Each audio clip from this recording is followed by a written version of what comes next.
Good evening friend, आप सभी लोगों का मेरे YouTube channel future academy by CP sir में स्वागत है।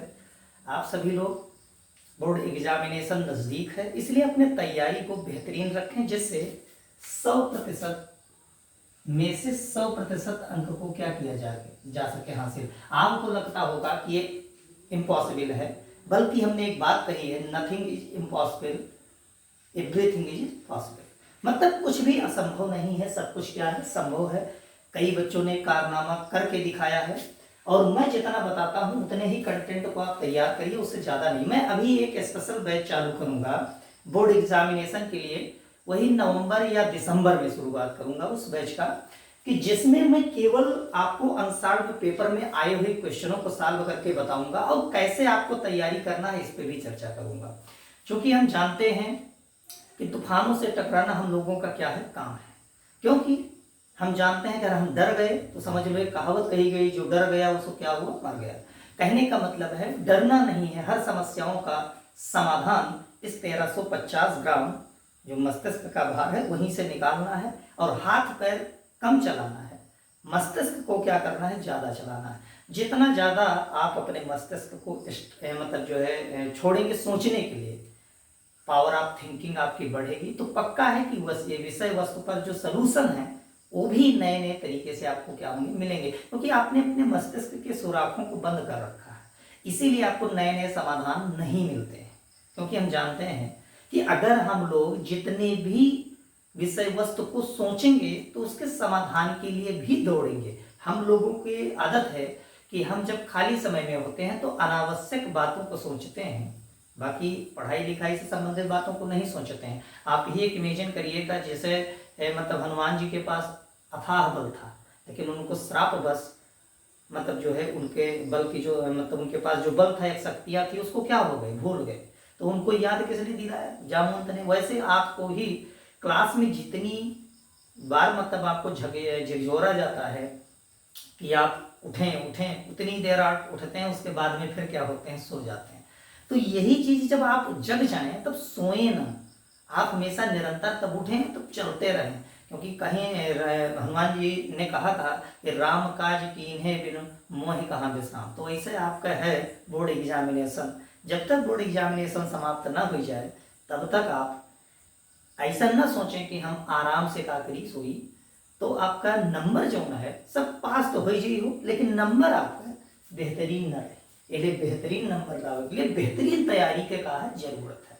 तो आप देखो बढ़िया बढ़िया वीडियो आप हम अपने चैनल से आपका उपलब्ध कराई थे, देखो अच्छा लगे, बढ़िया होगा तो शेयर कर दिन करो, सरकार दिन करो, का वहाँ तो हर कुछ नुकसान न हुई और फायदा मिली। क्योंकि ये सभी जो वीडियो है आपकी जिंदगी को क्या कर सकते हैं, बदल सकते हैं। तो चलिए देखिएगा, मैं आपको एक गोलीय दर्पण में चिन्ह परिपाटी की बात कर रहा हूं।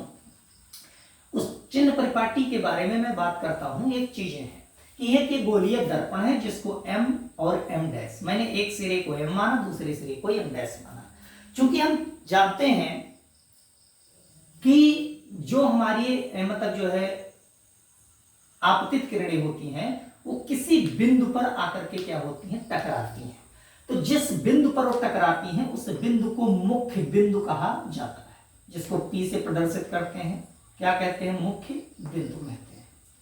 क्योंकि एक बात मैं और बताना आपको चाहता हूं कि जो आपका मुख्य अक्ष है, क्योंकि जो आपतित किरणें हैं उसी के समांतर चलने वाली किरणें जो हैं उसी को मुख्य अक्ष कहें या मुख्य अक्ष के समांतर चलने वाली किरणों को आपतित किरण कह सकते हैं। भाई दोनों बातें हैं।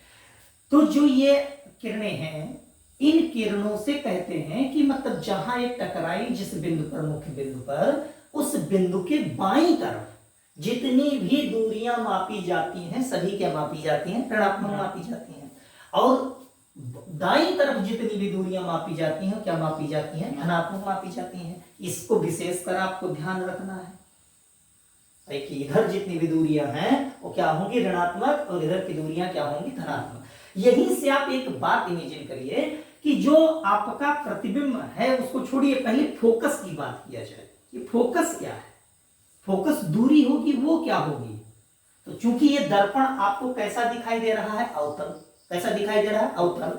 और अवतल दर्पण में कोई मुख्य अक्ष के समांतर चलने वाली प्रकाश किरण जब उसके तल से क्या करती है, दर्पण के टकराती है, तो पीछे की तरफ क्या होती है, वापस चली आती है, मतलब किधर, आपतित किरण की तरफ। और चूंकि अभी हमने कहा कि आपतित किरण के जो किरणें होती हैं बाईं तरफ, उनकी दूरियां क्या होती हैं, ऋणात्मक, तो फोकस दूरी भी आपकी क्या हो जाती है, ऋणात्मक। किस दर्पण में, अवतल दर्पण में फोकस दूरी क्या होगी, ऋणात्मक होगी।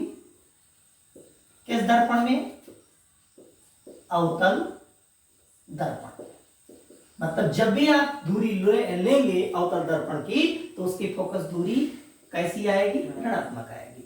दूसरी बात, कहते हैं कि उसी मुख्य अक्ष के ऊपर अगर कोई वस्तु रखी है तो उसकी दूरी क्या होगी, उसकी लंबाई क्या होगी, धनात्मक होगी। जो मुख्य अक्ष के ऊपर रखी जो वस्तुएं हैं उनकी लंबाई क्या लेंगे, धनात्मक लेंगे, और नीचे रखी वस्तु की लंबाई क्या लेंगे, ऋणात्मक लेंगे। नंबर बात, तो प्रतिबिंब की स्थिति क्या होगी, तो प्रतिबिंब की अगर स्थिति की बात किया जाए तो ऊपर बनने वाला जो प्रतिबिंब होगा उसकी भी लंबाई क्या होगी, धनात्मक होगी।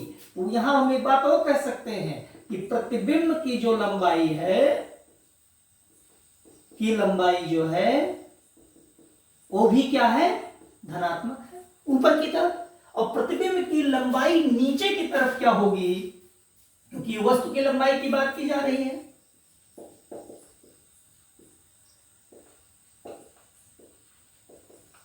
और यहां हम बात कर रहे हैं किसकी, प्रतिबिंब की लंबाई की।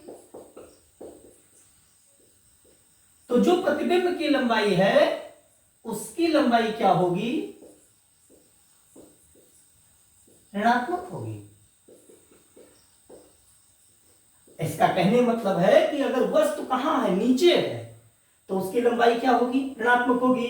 और अगर प्रतिबिंब नीचे की तरफ है तो उस प्रतिबिंब की लंबाई भी क्या होगी, ऋणात्मक होगी। तो कितनी कंडीशनें हमको मिली, पहला कंडीशन क्या है कि हमेशा सभी दूरियां मुख्य बिंदु से क्या किया जाता है, नापा जाता है। और नापी गई दूरियां जो होती हैं बाईं तरफ वो क्या होती हैं, ऋणात्मक, और दाईं तरफ क्या होती हैं, धनात्मक। और वस्तु की लंबाई मुख्य अक्ष के अगर ऊपर है तो क्या होगी, धनात्मक, अगर नीचे है तो क्या होगी, ऋणात्मक। और अगर प्रतिबिंब की बात करें तो मुख्य अक्ष के अगर ऊपर प्रतिबिंब है तो क्या होगा, धनात्मक प्रतिबिंब की लंबाई। अगर प्रतिबिंब मुख्य अक्ष के कहां है, नीचे, तो उसकी लंबाई क्या होगी, ऋणात्मक। और फोकस दूरी की अगर बात किया जाए तो फोकस दूरी जो होती है उत्तल दर्पण की वो क्या होती है, ऋणात्मक होती है।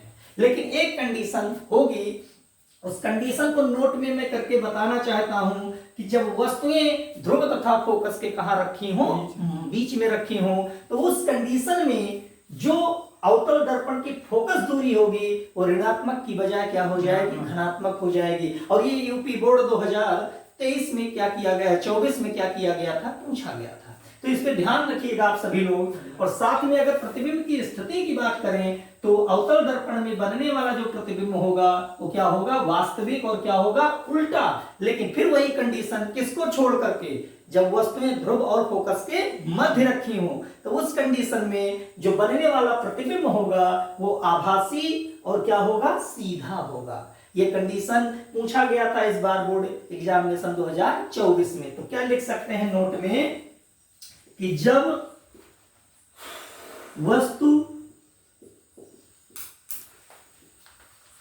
ध्रुव तथा फोकस के क्या हो,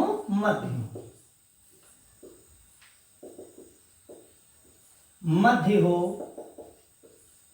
तब जब वस्तु ध्रुव तथा फोकस के मध्य हो तो फोकस दूरी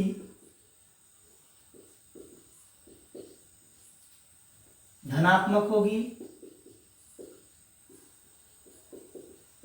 तथा बनने वाला प्रतिबिंब की स्थिति तथा बनने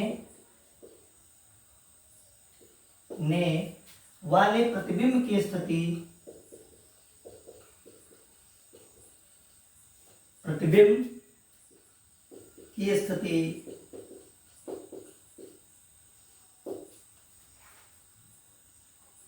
की स्थिति होगी, क्या होगी, आभासी एवं सीधी। ये आपके लिए बहुत महत्वपूर्ण बात है कि जब वस्तु कहाँ रखी हो, ध्रुव तथा फोकस के बीच हो, और यही मुख्य बिंदु क्या है, ध्रुव है। और इसी ध्रुव और फोकस दूरी के बीच में अगर कोई वस्तु रख दी जाए तो बताया गया कि उस स्थिति में फोकस दूरी अगर इसके क्या होगी, धनात्मक होगी। बाकी सभी कंडीशनों में जो प्रतिबिंब की स्थिति होगी वो क्या होगी, वास्तविक और उल्टी।